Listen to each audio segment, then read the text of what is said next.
Hello. In this session, we're going to look at polishing your work, polishing your book. You've done so much work so far that the polishing should be something that you'll really enjoy doing. Now, obviously, you need to eliminate all the errors. You can't send out your book after doing all this work on it and have spelling mistakes or typos in it. And my suggestion is that the way to do it is to go through and proofread it yourself. Maybe give it to a friend who's a good proofreader or a good reader. And then, and you think, well, surely not something else. I'd say yes. Then send it to a proofreader, a professional proofreader. You will be surprised how many things they will pick up. My company, The Right Impression, does proofreading, and many times I've had people say, oh, I just want you to give it a quick look through, quick glance over, there's not much to do. And they give me, let's say, a 5,000-word essay that they've written. And after mistake number 400, I think they realise that they perhaps did need a proofreader. The money that you spend on a really good proofreader, you will make, because there's nothing worse than people reading your book, finding the first typo. Then after that, they're not looking at your content at all. They're finding out how many typos they can find. And you're losing, for each one, you lose credibility. And if credibility is one of the reasons you've written the book, it's awful, to have these typos in it. So the first thing is get rid of all the problems. Okay, the second thing is to review your layout. Make sure that it's nicely spaced, all the charts are where they should be, all the graphs are where they should be, that the illustration's not all crammed onto one page and nothing, just text and text and text for pages afterwards. So have a look at the spread of your illustrations. That's the second thing. The next thing is to finalise your title. Now you think, I've known the title of my book since the beginning. I made up the title first of all. That's really a working title. What you have to do now at this stage is find a title that everybody's going to buy. Now that's quite easy to do.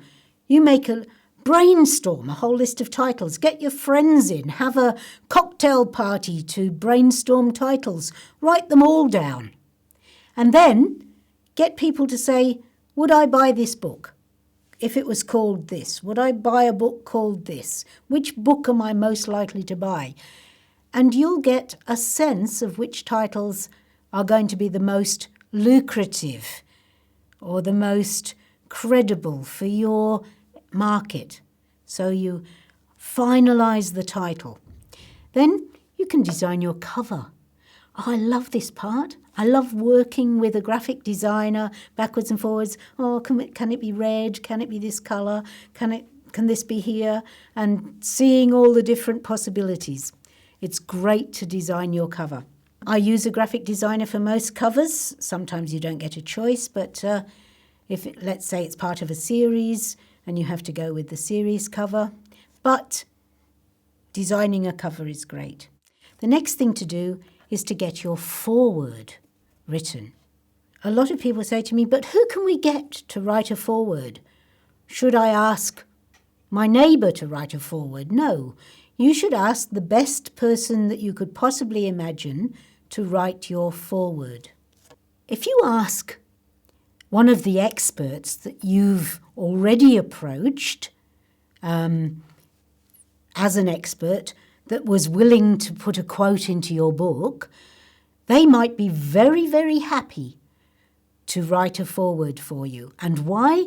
Because you're asking them because they are an expert. Some of them even read the book, would you believe, before they write the foreword. And some of them are very friendly and very complimentary about what you've got to say. And let's face it, what you should have written is great anyway, so why wouldn't they say something complimentary? And the fact that you have asked them to write the foreword means that you think they are an expert in this area, and they're quite happy to put themselves forward as an expert in the area. So do you know what? They are the ideal person to ask to write the foreword, and quite often they will say yes. The next thing to do is to think about the back cover, the blurb on the back cover and the testimonials. When people are browsing through a bookstore or, let's say, at an airport, they look at the spine of the book, the title, they take out the book, they have a look at the front cover, and then they turn it over. And they read the blurb. That's how important it is. It's almost like a sales message. Really wise people get a good copywriter to write their blurb because it is trying to sell the book. That's the purpose of it. And it's just like a piece of marketing copy. Testimonials are great, especially if you can get testimonials from experts in their industry or from people in your target market.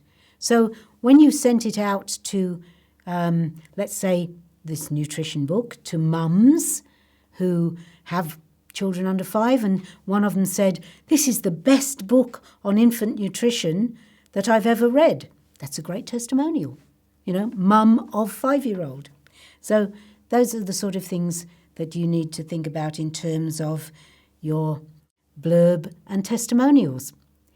And once you've got all of these together, you're ready for the final stage of your book, which is publishing. And we're going to look at that in the last video of the series.